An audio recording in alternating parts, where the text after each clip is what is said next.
Sveiki, aš esu Lukas iš Riedis LT ir šiandien sveikinamės iš mūsų naujojo didžiojo mikromobilumo transporto salono, į kurį galite atvykti ir išsirinkti savo tinkamiausią elektrinį triratį, keturratį, o galbūt elektrinį motorolerį. Na, o šiandien aptarsime jų skirtumus ir parodysime jums vaizdo medžiagoje, kuo jie išskirtiniai. Kadangi šiuo metu pasiūla panašių transporto priemonių yra ypač didžiulė, o mes dirbdami šioje srityje nuo 2016 metų, kai atvežėme pirmą elektrinį triratį tokio tipo, turime daug patirties, todėl atvykite pas mus, išbandykite, pačiupinėkite, o mes jūs pakonsultuosime ir padėsime išsirinkti tinkamiausią daiktą būtent jums. Na, o dabar pradėkime nuo pačio mažiausio elektrinio triračio. Jo pavadinimas yra Lidija. Jo ratukai yra šiek tiek mažesni negu elektrinio triračio MS03 ar elektrinio keturračio HS650, tačiau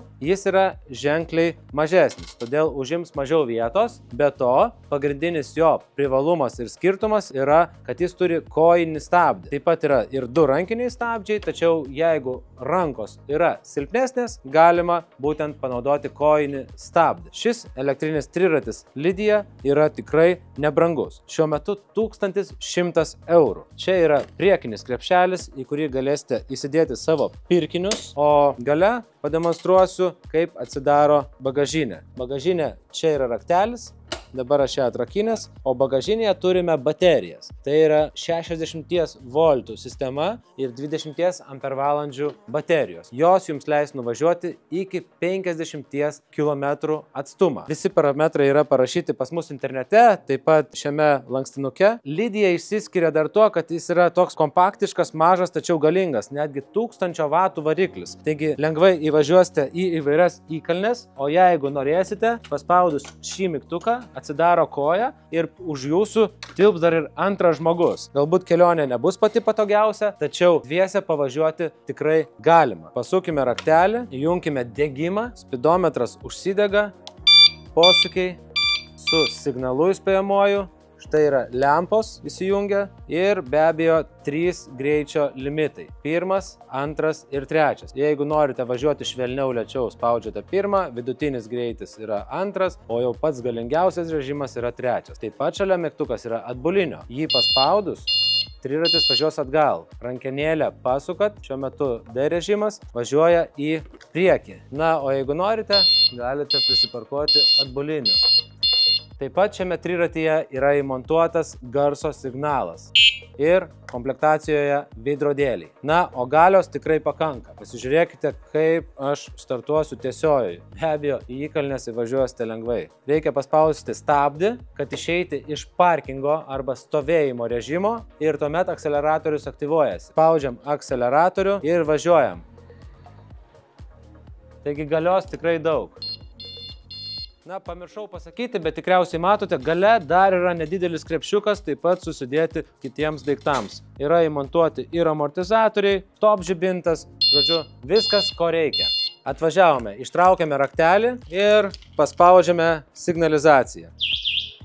Supipsėjo, reiškia, jis yra užrakintas. Jeigu kažkas prieis prie jūsų triračio ir jį pajudins, signalizacija kauks. Lygiai ta pati sistema yra ir kitose transportuose. Judėkime toliau prie pačio populiariausio elektrinio triračio Lietuvoje. Kaip ir minėjau, 2016 metais mes jau juos pardavinėjome. Be abejo, jie yra šiek tiek patobulinti. Tas pats 1000 vatų variklis, 20 ampervalandžių sistema, kuri taip pat leis nuvažiuoti iki 50 km atstumą, tačiau jau dizainas yra gražesnis, todėl šis produktas už Lidiją yra šiek tiek brangesnis. Be abejo, dideli 16 colių ratai, arba kitaip sakant, 16 colių padanga, 10 colių ratą. Pasukame raktelį ir važiuojame. Atsistojame čia, kad viską jums aprodyti. Taigi, ką matome? Matome lietuvišką instrukciją, matome vietą, kur galima įsidėti ar vandens buteliuką, ar raktus, tokia dėtuvė. Patogesnė šiek tiek sėdėsena, nes daiktas yra aukštesnis ir sėdynė yra patogesnė, kurios atlošas taipogi reguliuojasi atgal arba į priekį, priklauso nuo jūsų patogumo ir komforto. MS03 yra posūkiai, be abejo, ilgos trumpos šviesos, top žibintai, viskas, ko reikia. Dizainas yra gražus, tinkantis, nesikeičiantis daug metų, be abejo, atbulinė pavara ir 3 greičio režimai, lygiai taip pat kaip apkalbėtoje Lidijoje. Na, atidarome bagažinę, kurioje galėsite saugiai pasidėti daiktus. Ten randame taip pat lietuvišką instrukciją ir pultelius. Pulteliai skirti įjungti signalizacijai. Na, o po apačią turime dar vieną bagažinę, kurioje taip pat tilps kažkiek daiktų.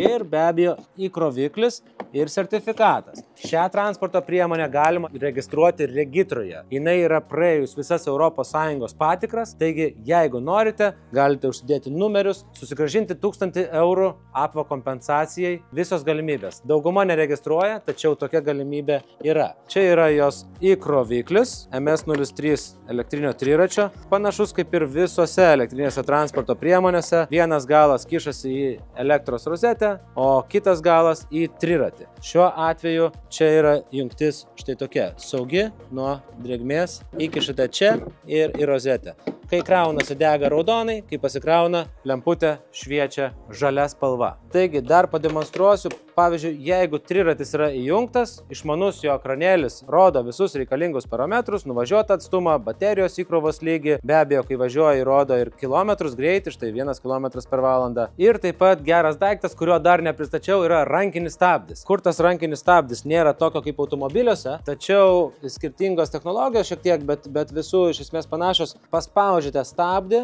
ir iš apačios šiuo atveju svirtelę. Užfiksavote ir stabdis liko paspaustas. Taigi niekas šio triračio nepastums. Galite jį palikti įkalnėje. Dar kartą paspaudus stabdį, svirtelė atšoka, triratis vėl rieda savo eiga. Taigi, pastatykime į vietą. Netrukus pristatysiu elektrinį keturratį, tačiau iki tol dar papasakosiu apie vieną modelį, kurio dėja šiuo metu neturime, jis yra išparduotas, tačiau jau keliauja didžiulis papildymas. Tai yra vidurkis tarp MS03 ir Lidijos. Kam Lidijai per maži ratai, o MS03 yra per didelis, yra toks modelis M20. Šiuo metu ypač populiarus, dabar matote jo nuotraukas, taip pat jį galite užsakyti pas mus, išankstiniai užsakymai priimami. Tikriausiai, kai jau video išeis, jis jau bus mūsų sandėliuose. O dabar pakalbėkime apie keturratį HS650. Iš esmės visos funkcijos yra labai panašios, kaip ir MS03. Galbūt yra naujesnis ekranėlis, pafilmuokime, parodykime, koks yra ekranėlis. Gražus, daug visokių lempučių, mygtukų ir vaizdinės informacijos. Bagažinė taip pat atsidaro kaip ir MS03, tačiau čia mes turime kitokį tvirtinimą po bagažinę. Šis tvirtinimas leidžia įsigyti lazdos dėklą. Reiškia, jeigu jūs vaikštate su lazdele, ją kažkur reikia pasidėti važiuojant. Taigi labai patogiai, va čia galima įkišti lazdą, jinai atsiremia ir niekur neiškrenta. Paspausim rankinį stabdį. Šis tvirtinimas leidžia prikabinti priekabą. Taip pat galite įsigyti ne tik tai lazdos dėklą, tačiau ir tokią priekabą, kuri turi savo tvirtinimo elementą ir jisai labai paprastai prisitvirtina štai čia ir jūs galite vežtis kažkokius tai daiktus. Ši priekaba gali būti primontuojama be abejo ir prie tokio modelio kaip MQ, tačiau jinai yra skirta būtent HS650 keturračiui ir MS03 triračiui. Taigi, kaip matote, šis keturratis ir triratis yra labai panašaus dydžio, tačiau priekyje yra 2 ratai. MS03 priekyje 1 ratas. Tai ką reiškia? Geresnis apsisukimo kampas, tačiau su šiuo važiuojant per neligumus daugiau yra stabilumo ir komforto. O jeigu jums nepatogu įlipti kaip man, tai galite visą laiką pasikelti sėdynės atlošą, atsisėsti, užsidaryti ir privažiuoti, kad jums būtų patogu ir pirmin. Leidžiam rankinį, važiuojam. Ką dar pamiršau paminėti, dar galima įsigyti elektriniam triračiui ir elektriniam keturračiui stogelį. Panašų stogelį, šiek tiek paprastesnį, kaip turi šis didelis daiktas MQ. Išlipam iš populiariųjų sekcijos ir ateinam į šį daiktą, kuris galbūt reikalingas ne kiekvienam, bet kam reikalingas, jis yra nepakeičiamas. Tai yra MQ, elektrinis triratis motoroleris. Šis MQ elektrinis triratis motoroleris išsiskiria tuo, kaip matote, kad jis yra pakankamai didelis ir turi stogą. Jo variklis yra taip pat 1000 vatų, tačiau čia jau yra dar didesnė 72 voltų sistema. Taigi jis yra dar galingesnis. Kam jam reikia galingumo? Ogi tam, kad yra gale plati sėdynė, kurioje gali laisvai atsisėsti 2 žmonės. Dabar pristatysiu jo funkcionalumus. Taigi, sėdame į vairuotojo vietą. Čia randame vietą buteliui, be abejo lietuvišką instrukciją. Pasukame raktelį, užsidega išmanus displejus. Rankinis stabdis šiuo atveju va taip, su mygtuku pasispaudžia. Taigi, atleidžiam rankinį stabdį, įsijungiame lempas, posūkius išjungiame ir pavažiuojame. Štai koks jis galingas, pažiūrėkite, jeigu, pavyzdžiui, didelis kalnas, pažiūrėkite, kokia jėga važiuoja.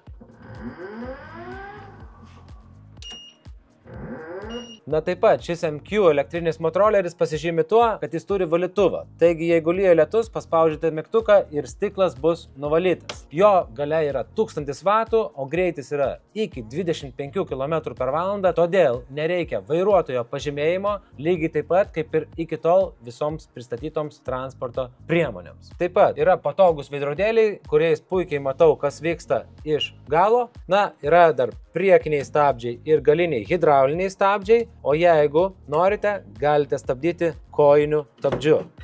Jeigu sustojote įkalnėje, galite užfiksuoti stabdžius su rankiniais stabdžiais, taip pat naudoti galinį rankinį stabdį. Taigi technologijų čia yra daug, tačiau viskas yra labai paprasta. Sukate gazo rankinėlę ir pirmyn. Nepamirštame įsidėti 2 draugų. Na, o dabar pasižiūrėkime, kas slepiasi po sėdynėmis. Taigi įkišame raktelį, šalia yra krovimo lizdas, į kroviklį jau pristačiau prieš tai. Pasukame raktelį, pasikeliame sėdynę. Taigi čia matote švino akumuliatorius. Kadangi šita elektrinė transporto priemonė turi daugiau talpos akumuliatoriuose, reiškia, nuvažiuojamas atstumas yra dar didesnis, todėl jie yra ženkliai didesni, o kadangi voltažas yra didesnis, vienu akumuliatoriumi yra daugiau negu prieš tai pristatytose triračiuose. Dar ko nepaminėjau, visuomet galite rinktis ir ličio bateriją. Šiek tiek brangiau, šiek tiek daugiau priežiūros, bet jeigu teisingai prižiūrite ličio baterijas, jos yra ilgamžiškesnės, taip pat lengvesnės. Tačiau šiem transportams svoris jau didelės įtakos neturi. Be abejo, dažniausiai žmonės perka su švino rūgštinėmis baterijomis, kurios yra nebrangios ir atitarnauja tikrai 3-4 metus. Pasižiūrėkime, kas yra po galinę bagažinę. Darome sėdynę, o čia yra daug vietos jūsų daiktams. Įkroviklis, lietuviška instrukcija, puodelis. Štai taip, galima susidėti nemažai daiktų. O jeigu nevežate keleivių, galite nuleisti šią bagažinę ir sudėti ženkliai daugiau daiktų ir turėti štai tokią priekabėlę. Na, uždarome sėdynę. O pabaigai atsistojus prie MQ elektrinio triračio, kuris tikrai tapo populiarus transportas, noriu pasakyti, kad su juo galite įveikti taip pat 50 km atstumą. Nors baterijų yra daugiau ir jos yra didesnės, tačiau jo ir svoris yra didesnis. Taip pat jo variklis yra galingesnis. Ir kas patraukia mano akį, tai yra puikus, gražus lempos dizainas. Posūkis yra įjungtas šiuo metu, išjungiam posūkį, be abejo, kaip ir visose. Garso signalas, apeikime, pasižiūrėkime dar šį triratį iš visų pusių. Amortizacija tikrai nebloga, štai amortizuoja ir priekis, ir atsisėdus visai, kaip sakant, komfortas yra nemažas. Tikrai nevažiuosite taip, kaip be amortizacijos jinai yra nebloga. Dar trumpai norėčiau papasakoti apie akumuliatorius. Taigi, kaip matėme, standartiškai būna švino rūgštiniai akumuliatoriai 60 V sistemoje, sujungti 5. O jeigu norite rinktis ličio akumuliatorių, tai vienas toks ličio akumuliatorius, kuris yra lengvas, atstoja 5 šiuos švino rūgštinius akumuliatorius. Aišku, ličio akumuliatorius yra šiek tiek brangesnis. O dabar dar pristatysime jums keletą elektrinių motorolerių ir kitą didžiojo elektrinio transporto gamą. Tai yra keletas elektrinių motorolerių iš mūsų siūlomų, be abejo turime ir plačiaračių įvairiausio transporto. Tai yra elektrinis motoroleris Junma. Jo nereikia registruoti, vairuotojo pažymėjimo taip pat nereikia, greitis iki 25 km/h, 350 W galia, nuvažiuojamas atstumas 45 km. Kaina šiuo metu 540 €. Dvivietis motoroleris. Na, o čia šiek tiek galingesnis Sky 2 motoroleris, kurio irgi nebūtina registruoti, galima važiuoti be vairuotojo pažymėjimo. Jis išvysto 25 km/h greitį, tačiau nusiėmus ribotuvą, pamaigus 3 kartus gazo rankenėlę, jis gali važiuoti iki 45 km/h. Taip pat jo bagažinėje yra įdėtas sertifikatas registracijai regitroje. Jo kaina šiek tiek virš 1000 €. Na, o didesnę pasiūlą mūsų elektrinių motorolerių rasite Riedis LT puslapyje elektrinių motorolerių skiltyje. O jeigu norite pamatyti, kokių dar produktų turime iš mikromobilumų, didžiųjų elektrinių triračių ir keturačių, galite pamatyti taip pat mūsų tinklapyje arba atvykę pas mus. Galime jums pasiūlyti JL 150 elektrinis krovininis triratis. Cargo triratis šiuo metu labai populiarėja kaimo vietovėse. Jūs neįkvojat pinigų kurui, pakankamai pigiai pasikraunate ir nuvažiuojate nemažą atstumą su didžiulė priekaba. Tai matote mūsų ekrane. Taip pat turime įvairių golfo mašinėlių ir elektrinių mini mašinėlių. Yra ir tokių su 4 ratais, kurie yra 1000 W ir taip pat nebūtina registruoti. Yra ir 3 kW registruojamų, tiek 3 ratų, tiek 4 ratų elektrinių mašinėlių. Visą tai rasite riedis.lt tinklapyje. O jei turite daugiau klausimų, nedvejodami, susisiekite su mumis elektroniniu paštu labas@riedis.lt arba mūsų telefono numeriu. Taip pat laukiame jūsų atvykstant į mūsų elektrinio transporto sostinę Kalvarijų 269 Vilnius. Ir jeigu jums reikės, atvesime jūs į šį didžiojo elektrinio transporto saloną. Taigi, ačiū, kad žiūrėjote šį video. Tikėsimės, kad jis padės jums išsirinkti tinkamiausią elektrinę priemonę jūsų patogumui, jūsų gyvenimo lengvumui, o mes jūsų laukiame apsilankant pas mus. Riedis LT. Tavo laisvė judėti. Iki. Riedis.lt. Tavo laisvė judėti. Kalvarijų gatvė 269 Vilnius.